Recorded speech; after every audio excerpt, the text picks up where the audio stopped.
Assalamualaikum warahmatullahi wabarakatuh. Kembali lagi di channel Marsha Subiakto. Pada kesempatan kali ini kita akan kembali membahas informasi menarik. Kali ini lagi-lagi berkaitan dengan rencana seleksi P3K di tahun 2024 ini ya.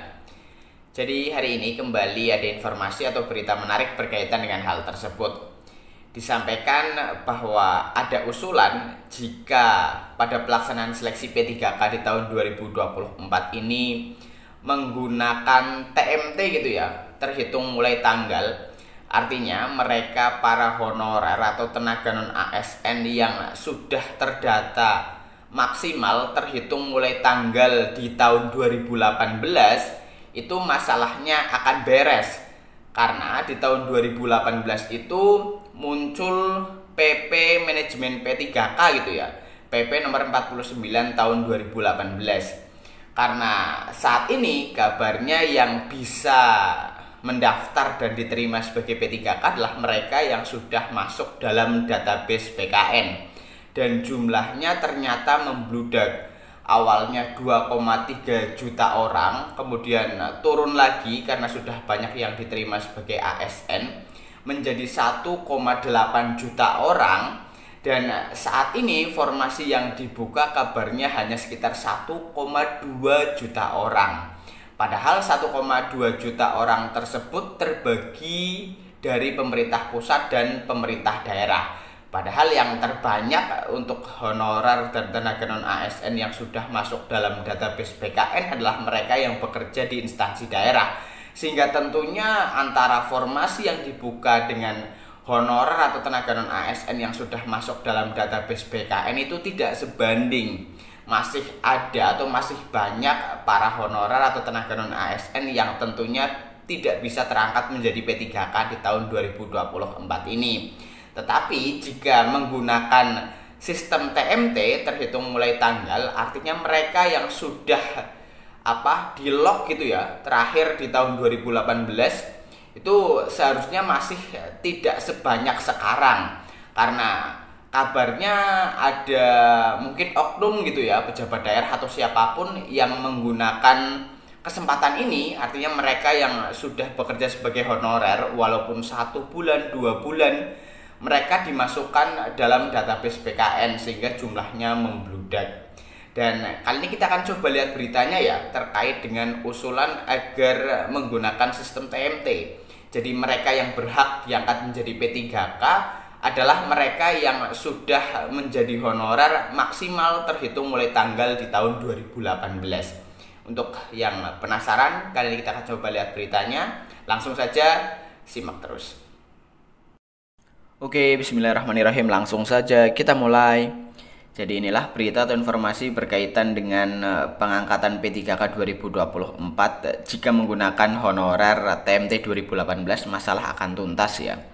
Ini diberitakan oleh cpnn.com. Judulnya pengangkatan P3K 2024 dari honorer pakai TMT 2018 masalah tuntas.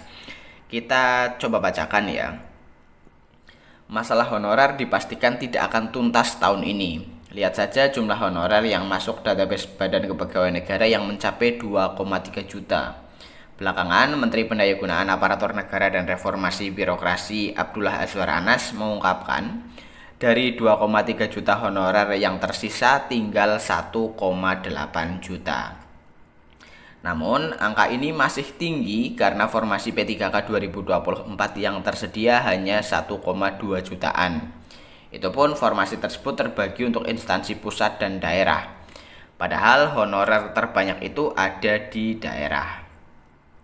Dewan Pembina Forum Honorer Non Kategori 2 Indonesia, Raden Sutopo Yuwono mengungkapkan pihaknya sudah mengusulkan kepada pemerintah sebelum lahirnya PP nomor 49 tahun 2018 tentang manajemen pegawai pemerintah dengan perjanjian kerja, agar pemerintah menggunakan TMT terhitung mulai tanggal maksimal tahun 2018.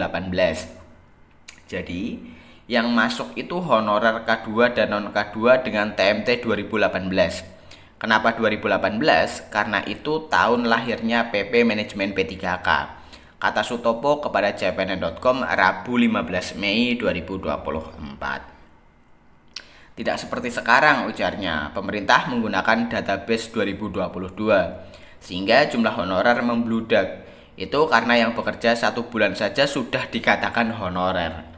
Nah, para pendatang baru itu, kata Sutopo, usianya rata-rata usianya masih muda. Mereka seharusnya mengikuti seleksi CPNS, bukan P3K yang diperuntukkan bagi honorer. Sebenarnya pemerintah pusat bisa berpatokan seperti kami. Jadi fokusnya ke sisa honorer K2 dan non-K2 pendidik maupun tenaga kependidikan sampai TMT Desember 2018. Karena usia mereka di atas 35 tahun dan sudah tidak bisa ikut CPNS bebernya. Dengan cara tersebut, lanjutnya sisa honorer K2 dan non-K2 bisa cepat habis karena terkunci pada maksimal TMT 2018. Sebab tidak ditambah yang baru, sedangkan yang baru pun mendapat kesempatan ikut seleksi CPNS. Harapan kami istilah honorer dengan skema pengkategorian seperti usulan kami bisa membatasi jumlah honorer. Selain itu, upaya pemerintah untuk menghabiskan honorer di Indonesia bisa dicapai, ucapnya. Jika dibatasi TMT, tambahnya akan lahir kembali honorer-honorer di setiap periode pemerintahan. Jika tidak dibatasi TMT maksudnya ya.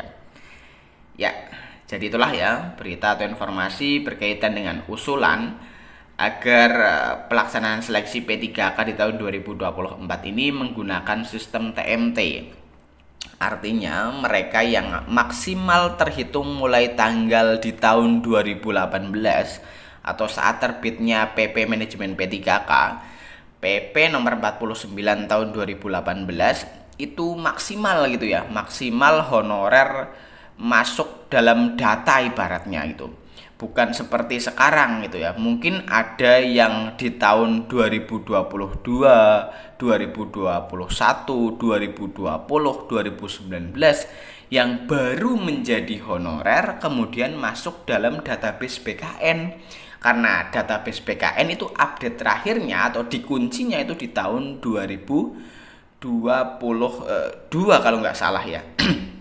Jadi semakin banyak honorer yang masuk dalam database BKN sehingga menimbulkan honorer yang sudah lama mengabdi bisa tersingkir karena jumlah honorer yang semakin banyak itu gitu. Jadi harapan dari ketua forum honorer ini kan maksimal di tahun 2018 karena otomatis jika dia sudah bekerja lama, usianya sudah lebih dari 35 kan tidak bisa mendaftar sebagai CPNS. Kesempatannya hanya bisa menjadi P3K dan lewat ibaratnya afirmasi di tahun 2024 ini. Jadi itu usulan dari salah satu forum honorer. Jadi mungkin itu ya gimana pendapat teman-teman. Jika teman-teman punya pendapat terkait dengan hal ini, teman-teman bisa tinggalkan di kolom komentar. Mungkin itu saja. Terima kasih. Mohon maaf bila ada kesalahan. Wassalamualaikum warahmatullahi wabarakatuh.